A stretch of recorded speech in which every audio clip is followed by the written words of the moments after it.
Good morning all of you. We discussed about the functions of MEA which was left in previous class.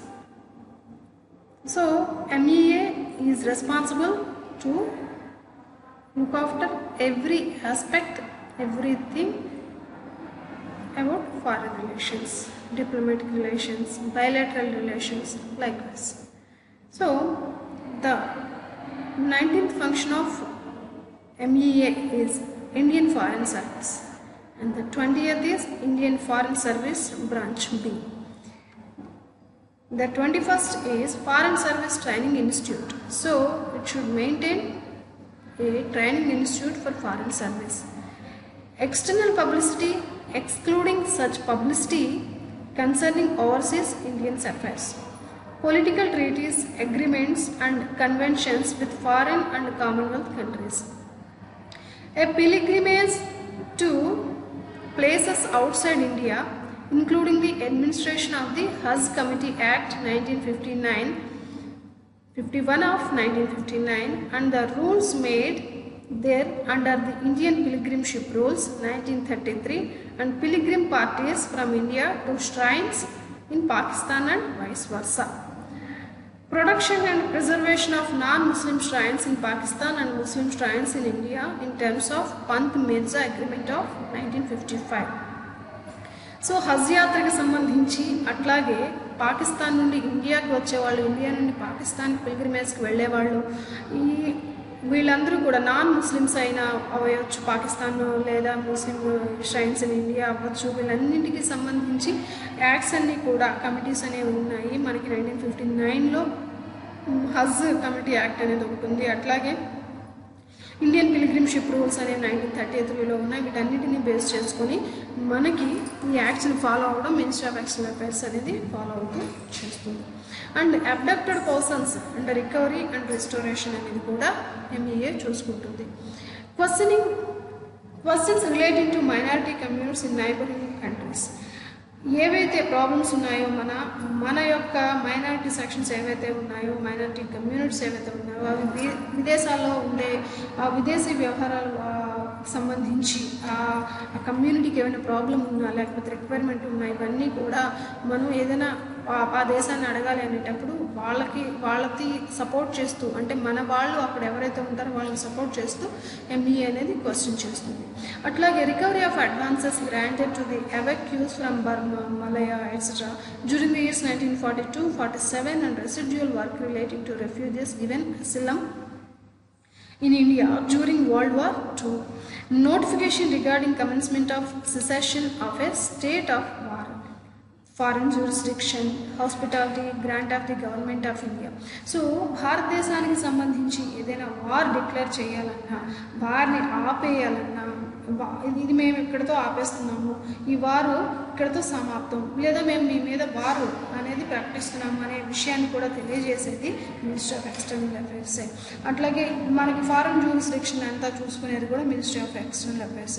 అట్లాగే hospitality grant అనేది government of ఇండియాకి ఇవ్వడానికి సంబంధించి విదేశీ వ్యవహారాల్లో అది భారతదేశానికి సంబంధించిన విషయాలన్నీ కూడా చూసుకుంటుంది.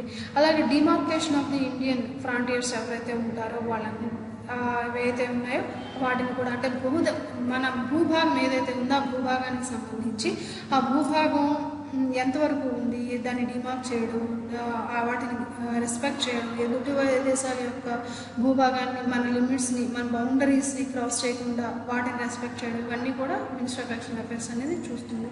And border rights and incidents on the land borders of India. మనకి బార్డర్లో జరిగే ఎటువంటి దాడులు, తిరుగుబాట్లు, చొరబాట్లు ఇవన్నీ ఉంటాయి కదండి. సో వీటికి సంబంధించి అన్ని ఇన్సిడెంట్స్ని కూడా ల్యాండ్ బార్డర్స్కి సంబంధించి ఇండియావి మినిస్ట్రీ ఆఫ్ ఎక్స్టర్నల్ అఫైర్స్ చూస్తుంది. అట్లాగే diplomatic flight clearances of non scheduled chartered flights of foreign civil and military aircrafts transiting India.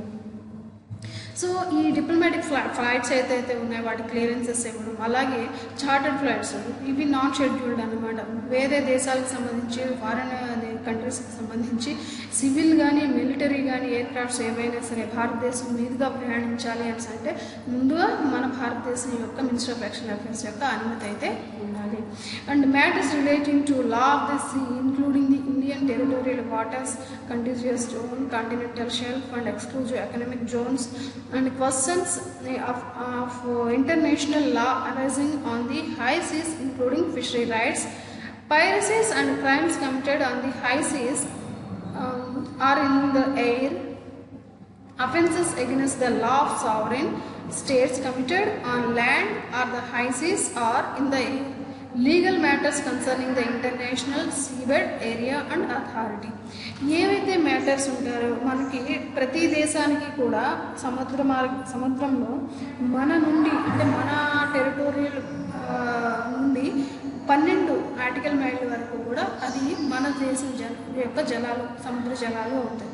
ఆ తర్వాత నుండి ఏంటి అవుతాయి అంటే వాళ్ళకి సంబంధించి అంతర్జాతీయ జలాలుగా మనం చెప్తాం.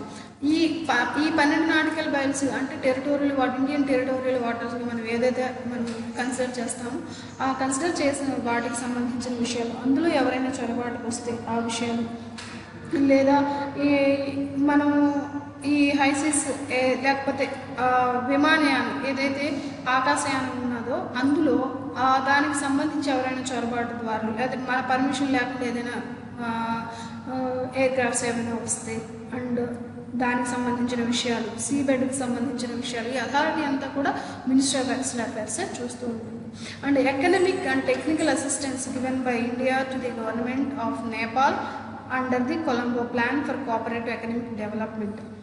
And purchase, inspection and shipment of stores from abroad for the central government other than those the purchase, inspection and shipment of which are delegated to other authorities by a general or special order. All matters relating to grant of loans and credits to Nepal, Bhutan and Bangladesh. అలాగే technical assistance given by India to African countries under the special commonwealth African assistance plan programme. So భారతదేశం నుండి ఏవైనా ఆర్థిక సహాయాలు ఇవ్వాలి అన్నా సరే భూటాన్, నేపాల్ లాంటి కంట్రీస్కి సంబంధించి వాటికి క్రెడిట్ చేయడం కానీ, అలాగే టెక్నికల్ అసిస్టెన్స్ ఎప్పుడు ఆఫ్రికన్ కంట్రీస్కి సంబంధించి టెక్నాలజికల్గా ఏమైనా చెప్పడానికి సంబంధించి అసిస్టెన్స్ ఇవ్వడం కానీ, అలాగే special commonwealth African assistance plan programme కింద దాని అసిస్టెన్స్ ఆఫ్రికన్ కంట్రీస్కి మనం ఏదైతే ఇస్తున్నామో వాటికి సంబంధించిన విషయాలు కూడా డీల్ చేసేది ఎంఈఏ. అయితే హ్యూమన్ రైట్స్కి సంబంధించి ఏం చేస్తుందంటే interaction with human rights organisations abroad. ఏవైతే ఇంటర్నేషనల్ సైడ్ ఈ హ్యూమన్ రైట్స్కి సంబంధించిన ప్రతి రాష్ట్రానికి కూడా, ప్రతి దేశానికి కూడా, ప్రతి స్టేట్కి అంటే ప్రతి ఒక దేశానికి సంబంధించి ఆ హ్యూమన్ రైట్స్కి ఏవైతే ఆర్గనైజేషన్స్ ఉంటాయి అబ్రాడ్లో వాటితో ఇంటరాక్ట్ అవ్వడం, అట్లాగే international declarations, treaties, conventions and conferences, references received from the United Nations and other specialised agencies and organisations thereof. అలాగే ఇంటర్నేషనల్ డిక్లరేషన్స్ ఏవైతే ఉన్నాయో వాటికి సంబంధించిన ఒప్పందాలు, ట్రీటీసు, కన్వెన్షన్స్, కాన్ఫరెన్సెస్ ఇవన్నీ కూడా వాటికి సంబంధించిన రిఫరెన్సెస్ అన్నీ కూడా తీసుకొని ఐక్యరాజ్య సమితి అండ్ అదర్ స్పెషలైజ్డ్ ఏజెన్సీస్ ఏవైతే ఉన్నాయో వాటితో కూడా డీల్ చేస్తూ ఉంటుంది. And implementation of reporting obligations in coordination with the concern ministries required under the United Nations and international conventions to which India is a state party. ఇక్కడ important note ఏంటి అంటే these functions are exercised by the ministry of external affairs in close coordination with the ministry of home affairs which shall be nodal ministry for policy and for coordination of all matters relating to human rights. So ఈ human rights విషయంలో nodal ఏజెన్సీగా home affairs అనేది ఉంటుందండి. And దీని యొక్క ఇంకొక last function, MEA last function ఏంటి అంటే Indian council of world affairs. ప్రపంచం యొక్క వ్యవహారాలన్నిటిలో సంబంధించిన విషయాలు కూడా ఇండియా యొక్క రోల్ ప్లే చేయాలి అని అంటే అది ఒక ministry of external affairs. So these are the functions of MEA, right. And దీని తర్వాత ఏంటంటే ఇంతవరకు మనం చెప్పుకున్న హిస్టారికల్ బ్యాక్గ్రౌండ్ ఏంటి, అట్లాగే ఎటువంటి బ్యూరోక్రటిక్ స్ట్రక్చర్ ఉంటుంది, అట్లాగే ఎటువంటి ఫంక్షన్స్ నిర్వహిస్తుంది, ఇవన్నీ కూడా మనం మినిస్ట్రీ ఆఫ్ ఎక్స్టర్నల్ అఫైర్స్కి సంబంధించి చెప్పుకున్నాం అండి.